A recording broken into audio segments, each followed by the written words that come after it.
Plaza Podcast.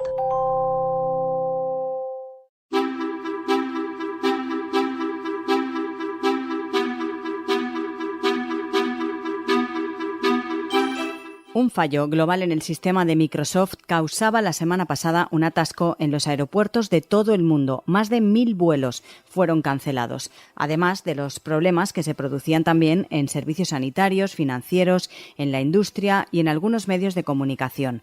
En España, la incidencia afectó al mismo operador de aeropuertos, AENA, por lo que todas las aerolíneas vieron transformadas sus gestiones de facturación e información a los pasajeros, desatando así una cadena de retrasos y cancelaciones. Hoy en Plaza al Día, reclamaciones a las compañías aéreas. ¿A qué tengo derecho?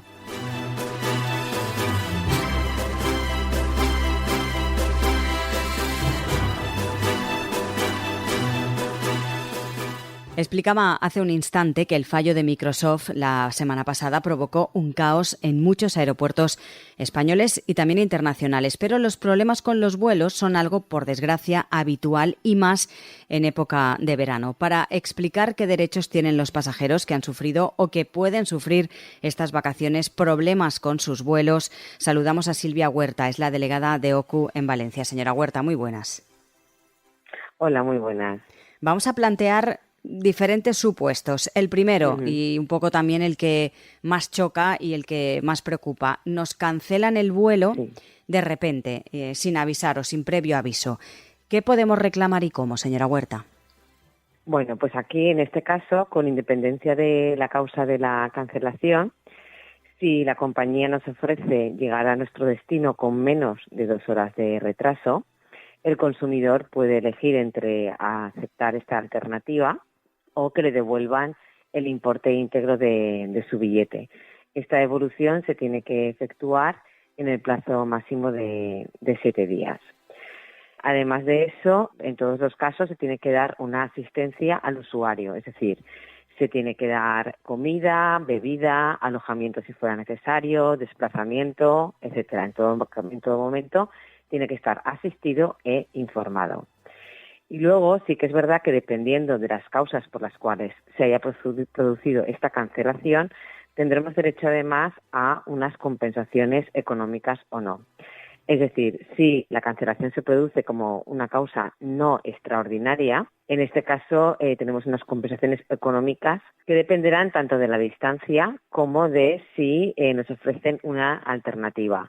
En vuelos de hasta de 1.500 kilómetros serían 250 euros por pasajeros, pero si nos ofrecen llegar con nuestro destino con menos de 2 horas de retraso, en ese caso la compensación se puede reducir a 125. Cuando son vuelos entre 1.500 y 3.000, la compensación sería 400 euros, pero si nos ofrecen llegar con menos de 3 horas, se reduciría a 200. Y cuando son más de 3.500, pues la compensación asciende a 600 euros. Y si nos ofrecen llegar a nuestro destino con menos de 4 horas de retraso, se puede reducir a 300 euros. No existirá estas compensaciones económicas si, en todo caso, tiene que insistir la asistencia al pasajero, pero no existen estas compensaciones económicas cuando la cancelación se produce o bien por causas extraordinarias o te la comunican con 2 semanas de antelación, o si te la comunican entre 2 y 7 días, siempre y cuando te permitan salir no con 2 horas de antelación y no llegar más tarde de 4 horas a tu destino. En ese caso tampoco existiría una compensación por parte a favor del usuario. Y si te avisan con menos de 7 días, tampoco existiría compensación siempre que se le ofrezca salir con menos de 2 horas de antelación y llegue con 5 horas menos de retraso. El problema de este tipo de las compensaciones siempre es porque la compensación dependerá o no de si la cancelación se produce por causas extraordinarias. En estos casos, generalmente las compañías muchas veces de forma automática alegan que se trata de una causa extraordinaria, que son aquellas que las compañías aéreas evidentemente no pueden prever ni aunque pongan todos los medios a su disposición. Pero, por ejemplo, causas muy comunes como una huelga, ¿vale? Pues en este caso no se considera una causa extraordinaria y por lo tanto sí que cabría este derecho a compensación. O por ejemplo una avería en el propio avión tampoco se considera una causa extraordinaria, porque las compañías aéreas deben prever ese tipo de sucesos y por lo tanto tienen que tener un vuelo alternativo o una avión alternativa, o la falta de tripulación porque se pongan empleados enfermos. Pues lo mismo, en estos casos no estaríamos evidentemente ante causas de carácter extraordinario y por lo tanto, aunque la compañía lo alegan, el consumidor sí que tendría derecho a una compensación económica. Y en esta circunstancia de la que hemos hablado al inicio, de ese fallo informático de Microsoft, ¿se considera una causa extraordinaria? Es muy pronto aún para saber si se considera o no una causa extraordinaria, porque lo que está claro es que es verdad que la compañía aérea no puede prever esa circunstancia, pero al final se trata de un fallo informático como consecuencia de la caída de un antivirus y por lo tanto sí que hay una empresa responsable. Entonces, si esa empresa responsable no acredita, porque pensemos que son ellos los que tienen que acreditar que eso ha sido debido a una circunstancia extraordinaria, el consumidor sí que podría reclamar en este caso, y aparte debería de reclamar a la aerolínea, y la aerolínea ya le pediría esa compensación o esa indemnización a la empresa correspondiente, pero el usuario a quien podría reclamar es a la compañía aérea. Por eso nosotros en este caso estamos recomendando que el consumidor guarde todos los justificantes, porque no está claro que se deba a una circunstancia extraordinaria. Insistimos que Microsoft tiene que acreditar que realmente ha sido así, y si no, el consumidor sí que podría reclamar esas compensaciones económicas. Hemos hablado de cancelar el vuelo. Otro supuesto que también puede ocurrirnos y que también ha pasado con este fallo de Microsoft es que nos retrasen el vuelo. Por un lado, que te lo retrasen unas horas después o, por ejemplo, a final del día, pero dentro del mismo día, o también puede ocurrir que te lo retrasen en este caso para volar o viajar en otro día. En ambos supuestos, por ejemplo, en el primero, en el caso de que nos retrasen el vuelo el mismo día, unas horas después, ¿qué se puede reclamar aquí? Bueno, pues cuando el retraso es más de 2 horas, tienes que tener una asistencia, ¿vale? Que implica, pues eso, comidas, traslados, si es necesario alojamientos, por supuesto estar debidamente informado. Y cuando son ya más de 3 horas, además de esta asistencia, tienes derecho también a llamadas y, por supuesto, insistimos en alojamiento y desplazamientos. Las compensaciones operarían del mismo modo que hemos indicado para las cancelaciones, es decir, si hay causas extraordinarias, si ese retraso se debe a una causa extraordinaria, pues no existiría un derecho de compensación para el consumidor, y para el caso de que no concurra ninguna circunstancia extraordinaria, sí que sería necesaria esta compensación. Si además el retraso se produce hasta hasta incluso un día posterior, pues el consumidor tiene derecho a poder a que se le devuelva el importe íntegro del billete y, por supuesto, a que se le traslade a su destino si es que fuera necesario en la mayor brevedad posible, y alojamiento, comida, etcétera, ¿vale? Pero ahí tendría derecho también a la devolución íntegra y la compensación operaría del mismo modo. Aquí es importante también saber que habría que guardar también todos los justificantes o poder acreditar los daños y perjuicios directos y acreditables que se pueden generar para este consumidor. Por ejemplo, imaginemos que a mí me retrasan el vuelo un día, pero como consecuencia de eso lo que conlleva es que pierdo determinadas actividades en un hotel cuando me voy de vacaciones, que es algo muy muy común. O pierdes el enlace. Al perder el enlace, como tienes que hacer escala con el siguiente vuelo, ya no llegas a lo mejor solamente un día tarde a tu destino final de vacaciones, sino que llegarías 2 o 3 días tarde. Hay que tenerlas en cuenta porque eso es como consecuencia de ese retraso inicial, y aunque ese retraso inicial haya sido de un día, si yo al final eso conlleva que a mi destino llegue 3 días tarde, esa parte correspondiente y esos daños y perjuicios se podrán reclamar a la empresa responsable. Uh-huh. Otra de las cosas que nos pueden ocurrir y que ocurren continuamente es que te pierdan la maleta. ¿Qué ocurre con los equipajes perdidos? ¿Qué se puede pedir aquí y qué podemos hacer los pasajeros? Bueno, aquí en el equipaje, cuando se pierde el equipaje, es muy importante porque muchas veces el consumidor esto no lo sabe, y es que antes de abandonar el aeropuerto es necesario dejar constancia de esa incidencia, es decir, es el parte de irregularidad de equipaje llamado PIR, y es necesario rellenarlo eso en la ventanilla de la propia aerolínea. Pero posteriormente es necesario que se presente seguidamente esa reclamación ante el servicio de atención del cliente de la compañía. Es decir, no vale con haber rellenado esa parte, que es lo que muchas veces el consumidor cree, y luego no confirma esa reclamación. No, inmediatamente, en el momento que nos relajemos, estemos en nuestro destino, a través de la página web de la compañía aérea, formulamos la reclamación al servicio de atención al cliente, porque si no, es como si en realidad no hubiéramos efectuado ningún tipo de reclamación en cuanto al equipaje. Y aquí hay que tener muchísimo cuidado con los plazos, ¿vale? Porque aquí los plazos son muy cortos para poder reclamar. Si la maleta llega rota o falta algo en el equipaje, ¿vale? Tendremos 7 días para poder reclamar desde que nos llega la maleta y vemos que nos falta algo, o desde cuando ha llegado, al llegar tarde. Si llega tarde y no la coges al bajar el vuelo y han pasado 21 días, es cuando empieza y no ha llegado, se entiende que no va a llegar, y es cuando empezarían a contar esos 7 días. Y además podemos pedir una indemnización económica en el supuesto de retraso o pérdida del equipaje. Para eso tenemos que probar el valor de nuestras permanencias, y cosa que a veces es muy complicado, ¿vale? Nosotros lo que aconsejamos muchas veces es que, bueno, pues que a través de las páginas, pues si la maleta valía X, pues que busque a través de internet una maleta similar para poder acreditar el perjuicio que se me ha causado.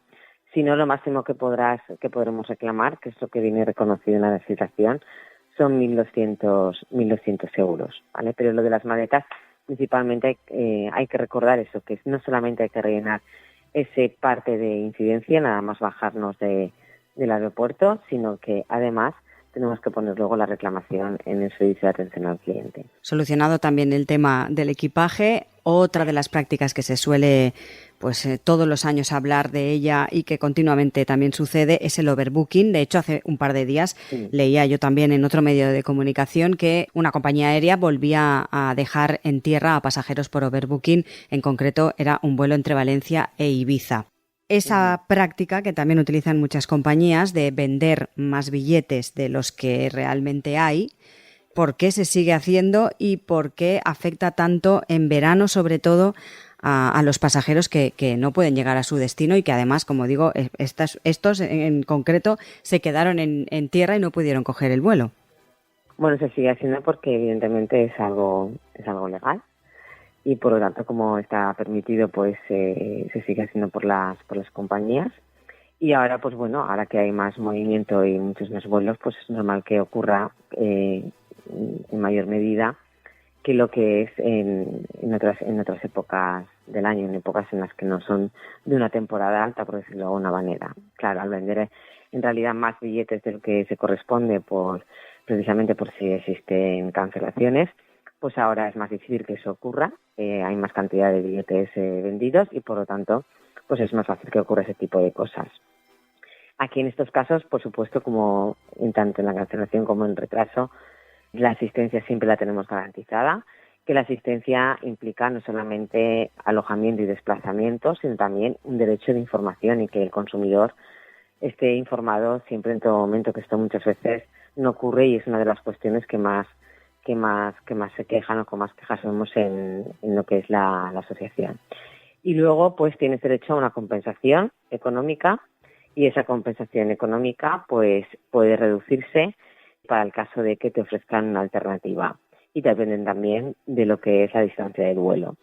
Cuando el vuelo es hasta 1.500 euros serían 250 euros o 125, reducir a 125 si te ofrecen viajar al destino con una demora de no más de 2 horas. Vuelos de entre 1.500 y 3.500, la compensación serían 400 euros o 200 euros si te ofrecen no llegar a tu destino con menos de 3 horas de retraso. y con 3.500 pues 600 euros o 300 euros si te permiten puedes llegar no 4 horas más tarde. Vamos a repasar también, señora Huerta, algunas de las triquiñuelas más comunes de las compañías aéreas para no pagar, por ejemplo, una indemnización. Nos referimos o hablamos de ofrecer un bono al pasajero. ¿Eso se sigue haciendo? ¿Y de qué manera debemos estar alerta para no caer en esta trampa, entre comillas? Sí, se sigue haciendo. De hecho, en muchos casos es la única alternativa en que ofrecen. No dan la opción al consumidor de reembolso o bono, sino simplemente directamente el bono.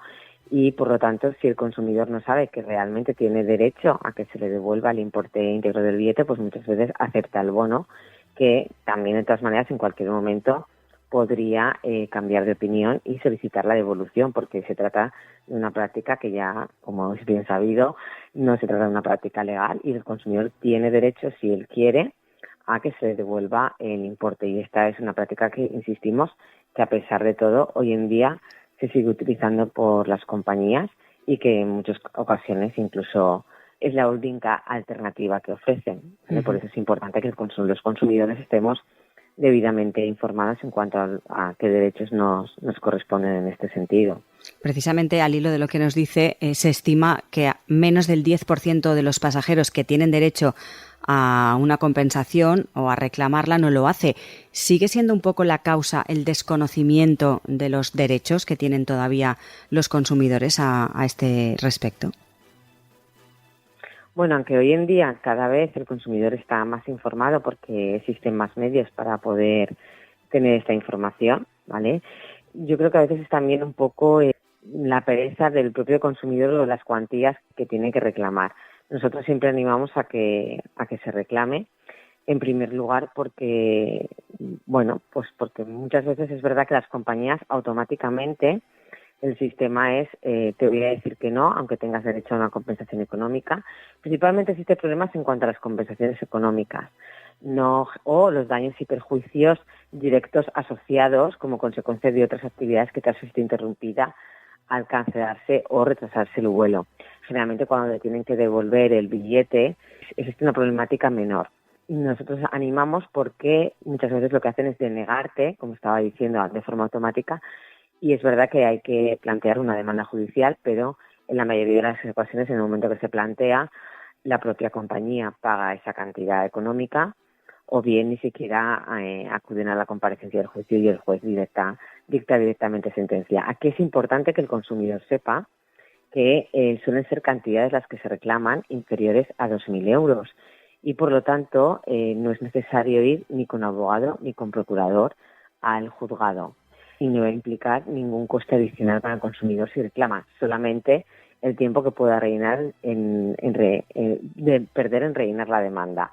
Existen unos modelos normalizados, unos impresos que están preparados precisamente para los consumidores, para este tipo de demandas y por lo tanto son muy sencillitos de rellenar. Simplemente es con los datos personales del afectado, los datos de la compañía a la que se reclama y relatar brevemente los hechos, que es pues ha habido un retraso de tantas horas o una cancelación y por supuesto aportar todos los justificantes y todos los daños y perjuicios que queramos acreditar. Por lo tanto es algo que es muy fácil de hacer y nosotros siempre animamos porque no implica gasto y es una manera de que las compañías, aparte de intentar que cometan menos irregularidades, pues que al final en muchas ocasiones sí que acaban pagando. Pues Silvia Huerta, delegada de OCU en Valencia, muchísimas gracias por todos estos consejos. Nada, a vosotros un placer.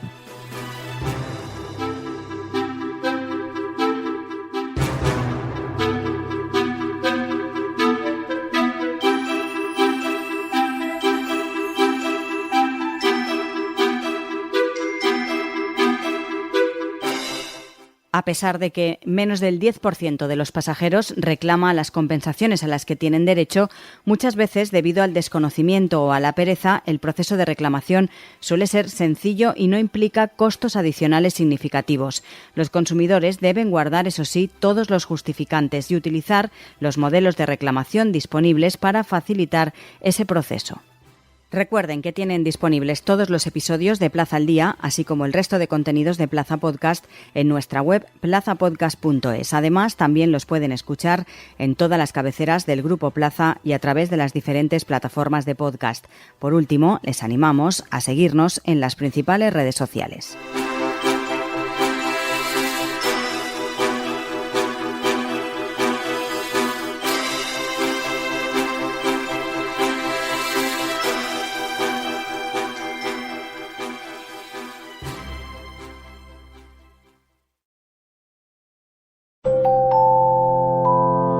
Plaza Podcast.